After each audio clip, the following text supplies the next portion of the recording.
नमस्कार साथियों, ज्ञान स्थली गुरुकुल के चैनल पर आपका बहुत बहुत स्वागत है। साथियों, हमारा टॉपिक है हवा किसे कहते हैं, हवा के कितने प्रकार होते हैं।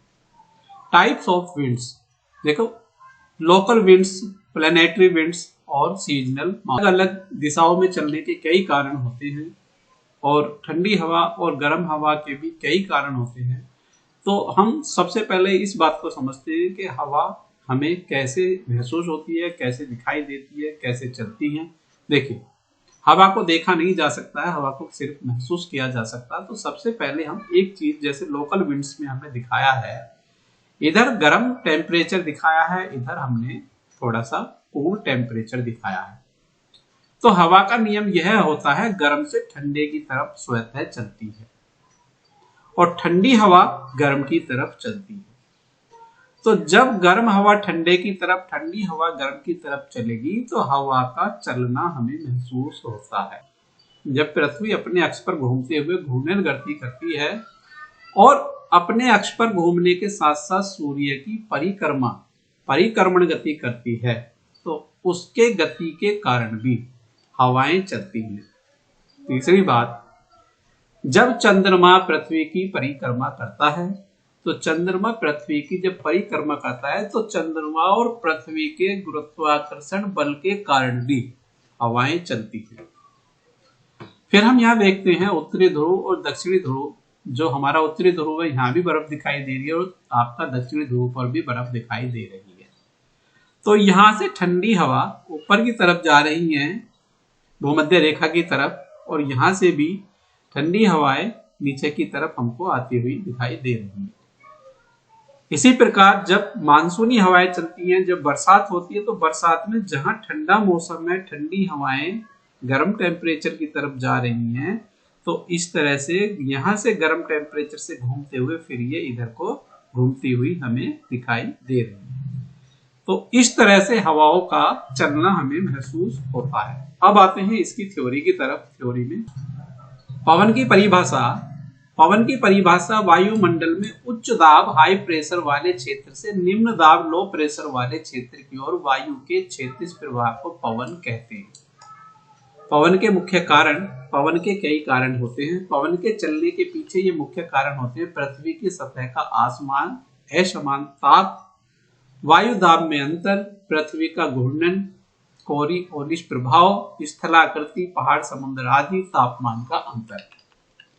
पवनों के प्रकार। भूगोल में पवनों के मुख्यतः 3 भागों में बांटा गया है। स्थायी पवन, ये पवन वर्ष भर एक निश्चित दिशा में नियमित रूप से चलती है। मुख्य प्रकार व्यापारिक पवन, उपोष्ण उच्च दाब से विषुवतीय निम्न दाब की ओर चलती है। उत्तरी गोलार्ध में उत्तर पूर्व से दक्षिण पश्चिम, दक्षिण गोलार्ध में दक्षिण पूर्व से उत्तर पश्चिम।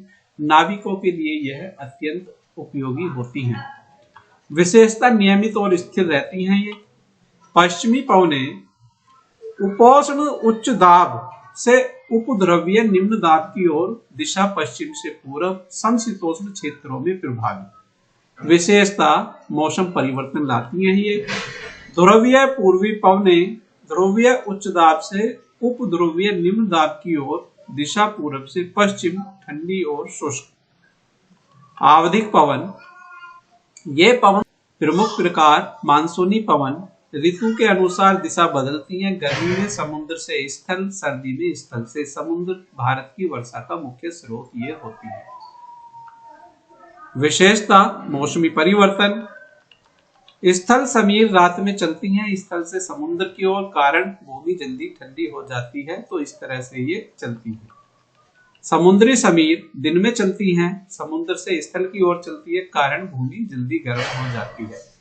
स्थानीय पवन लोकल विंड्स, ये पवन किसी विशेष क्षेत्र में सीमित समय के लिए चलती हैं। लू उत्तर भारत की गर्म शुष्क हवा, चिनकू गर्म शुष्क हवा, राती पर्वत, फान यूरोप की गर्म हवा, बवंडर तीव्र घूर्णी पवन, हरिकेन चक्रवात, समुद्री तूफान। विशेषता क्षेत्र विशेष में प्रभाव। यहाँ से प्रश्न बहुत ज्यादा पूछे जाते हैं, इसे आप नोट कर लेना। पवनों के महत्व, वर्षा लाती हैं, तापमान संतुलित करती हैं, नौवहन में सहायक होती है, मौसम निर्माण में ये सहायक होती है, प्रदूषण का फैलाव और नियंत्रण। यहाँ से हमारा प्रश्न आ गया है। पहले प्रश्न की तरफ चलते हैं, पवन किसे कहते हैं? तो ऑप्शन सी उच्च दाब से निम्न दाब की ओर वायु का क्षैतिज प्रवाह। पवन चलने का मुख्य कारण क्या है? तो पवन चलने का मुख्य कारण वायु दाब का अंतर है। पवनों को मुख्यतः कितने वर्गों में बांटा जाता है? तो मुख्य रूप से 3 वर्गों में बांटा गया है। व्यापारिक पवन किस प्रकार की पवन है? तो यह स्थायी पवन होती है। व्यापारिक पवन किस दिशा में चलती हैं? तो पूर्व से पश्चिम ये चलती हैं। पश्चिमी पवनें किस दिशा में बहती हैं? तो पश्चिम से पूर्व को ये बहती हैं। ध्रुवीय पूर्वी पवनें कहाँ चलती हैं? तो ये हमारे ऑप्शन सी ध्रुवीय उच्च दाब क्षेत्र में ये चलती हैं। मानसूनी पवन किस श्रेणी में आती हैं? तो ये आवधिक श्रेणी में आती हैं। भारत में वर्षा का मुख्य स्रोत कौन सी पवन है? तो ऑप्शन बी मानसूनी पवन है। समुद्री समीर कब चलती हैं? तो ये ऑप्शन बी दिन में चलती है। स्थल समीर कब चलती हैं? तो ये हमारी ऑप्शन बी रात में चलती है। लू किस प्रकार की पवन है? तो लू हमारी स्थानीय पवन है। ये लू प्रायः किस क्षेत्र में चलती है? तो लू प्रायः उत्तर भारत में चलती है, क्योंकि उत्तर भारत में कोई समुद्र हमें देखने को नहीं मिलता है।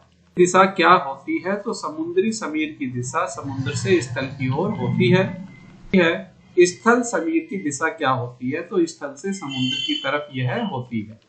पवन की दिशा को कौन प्रभावित करता है? तो कोरियोलिस प्रभाव प्रभावित करता है। निम्न में से कौन सी स्थानीय पवन है? तो निम्न में से स्थानीय पवन ऑप्शन सी चिनकू हमारी स्थानीय पवन है। चिनकू पवन कहाँ चलती है? तो यह राकी पर्वत पर चलती है। राकी पर्वत क्षेत्र में यह होती है। फोन पवन किस महाद्वीप में प्रसिद्ध है? तो यह हमारे यूरोप महाद्वीप में प्रसिद्ध है। पवन की गति किस यंत्र से मापी जाती है? तो यह हमारी एनीमोमीटर से नापी जाती है।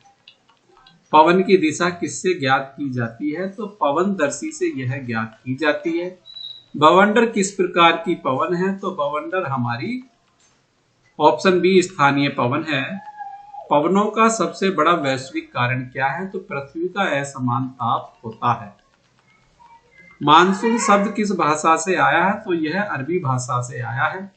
व्यापारिक पवनें किस दाब पट्टी से शुरू होती हैं? तो यह उपोष्ण उच्च दाब से शुरू होती हैं।